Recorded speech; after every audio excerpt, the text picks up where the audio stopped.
They told you what to chase, told you how to run the race. Every move was on the page, but I didn't like their way. Had to fight and misbehave, had to find a way to change, had to leave to find my way. Caught up in a daydream, I beat my mind up there almost daily. It's how I pass time, no opinions safely. It's how I understand what I want in this place, see. Cause everybody wanna tell you bad things, what could go wrong, what fame brings. But success is a finicky thing, and if you ain't sure, no, it'll never be. I don't wanna let myself down, myself down. I don't wanna let myself down, myself down.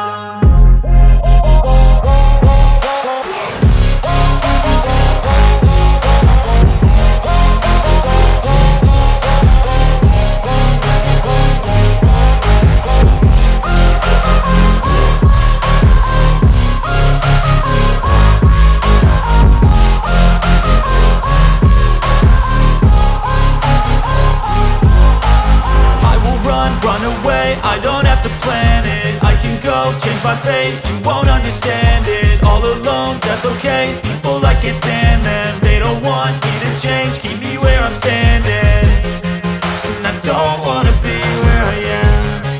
And I want something more, take a chance. It could be possibly my last day.